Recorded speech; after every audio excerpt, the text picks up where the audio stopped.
Prime Minister PM Modi on Thursday said teachers generally give homework to their students, but he wants to give one homework to teacher for a change. That is to lead companion along with the students to promote Swadeshi products and give an impetus to make in India and vocal for local. In an interaction with National Teacher Awardees, he asked a school to celebrate such occasions on Swadeshi Day on Swadeshi Week, when students would bring local products from their homes and share their stories. Today I am doing the task that you always do, giving homework. I am giving you a homework to lead companions to promote Swadeshi products. I am confident that you will complete it. साथियों, एक तरफ हमारी सरकार innovation पर युवाओं को digital empower करने पर बल दे रही है।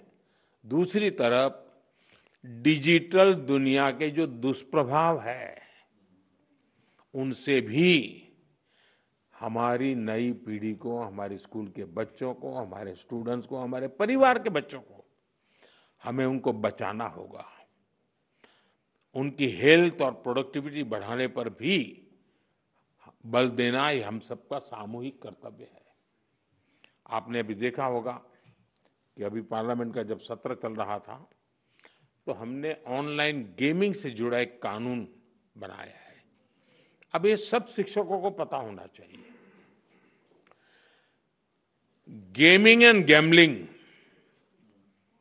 दुर्भाग्य ऐसा है कि कहते तो गेमिंग है लेकिन हो जाता है जुआ।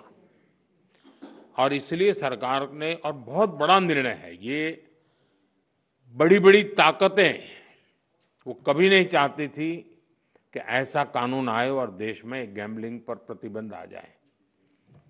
लेकिन आज एक ऐसी सरकार है जिसमें पॉलिटिकल विल है और जिसके दिल में देश के उज्जवल भविष्य की चिंता है, बच्चों के भविष्य की चिंता है। और इसलिए हमने ऐसे किसी भी दबाव की परवाह किए बिना, किसको क्या लगेगा, किसको क्या नहीं लगेगा, इसकी परवाह किए बिना गेमिंग के संबंध में, ऑनलाइन गेम्स के संबंध में कानून लाए हैं।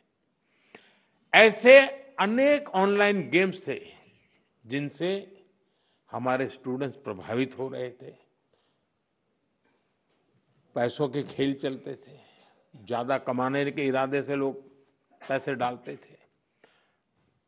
कुछ जगह से तो मुझे रिपोर्ट मिलते थे परिवार में महिलाएं, मोबाइल फोन तो सबके पास है, वो भी दिन में सब लोग घर से चले गए, फिर क्या करे तो वो भी खेल लेती थी।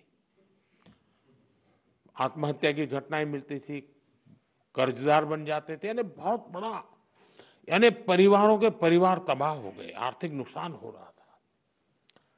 और ये बीमारी ऐसी है कि नशे की तरह लत लग जाती है। ये गेम्स ऐसी चीजें होती है और पैसे लूटने वाले तो आपको टैप कर ही लेते, फंसा देते हैं। और ऐसा कंटेंट भी बढ़िया बढ़िया लाते हैं कि कोई भी फंस जाता है उसमें। और सब परिवारों के लिए चिंता का विषय बन गया था। और इसलिए मैं कहता हूं कि ये जो कानून बना है वो कानून अपनी जगह पे है, लेकिन बच्चों को जागरूक करना ये बहुत आवश्यक है। लेकिन माता पिता शिकायत कर सकते हैं, परिस्थिति सुधार नहीं सकते क्योंकि तनाव का वातावरण बन जाता है, लेकिन टीचर उसमें बहुत बड़ा रोल कर सकता है। हमने कानून तो बना दिया है और पहली बार हमने तय भी किया है कि बच्चों के सामने इस तरह का हानिकारक कंटेंट नहीं आएगा। मैं आप सभी टीचर से भी आग्रह करूंगा कि इसको लेकर अपने विद्यार्थियों में जागरूकता जरूर पैदा करें। लेकिन इसमें दो विषय हैं। गेमिंग वो बुरा नहीं है, गैम्बलिंग बुरा है, जिसमें पैसे नहीं है। और आपको तो मालूम होगा अब ओलंपिक में भी इस प्रकार के गेमिंग को एक खेल के रूप में स्वीकृति मिली है।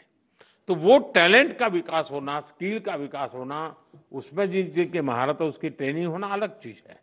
लेकिन ये नशा हो जाए, लत लग जाए और बच्चों की जिंदगी बर्बाद हो जाए, ये स्थिति देश के लिए बहुत चिंता का विषय है। साथियों, हमारी सरकार का प्रयास है कि हमारे नौजवान गेमिंग के सेक्टर में ग्लोबली अपनी प्रेजेंस बढ़ाएं। भारत में भी जो क्रिएटिव वर्क करने वाले थे, जो अपने कथा वार्ताएं उसके आधार पर बहुत सारी गेम्स बन सकती है नई, हम गेमिंग के मार्केट को दुनिया में कब्जा कर सकते हैं जी। भारत में भी अनेक ऐसे प्राचीन खेल हैं, ऐसे कंटेंट हैं जो ऑनलाइन गेमिंग की दुनिया में धूम मचा रखे रहते हैं। आज ऑलरेडी कर रहे हैं, हम और ज्यादा कर सकते हैं। कई स्टार्टअप इस दिशा में शानदार काम भी कर रहे हैं। अपने स्कूलों और कॉलेजों में भी आप इसे लेकर स्टूडेंट को हर जानकारी देंगे तो मैं समझता हूं कि उनको एक अच्छा कैरियर ऑप्शन भी मिलेगा।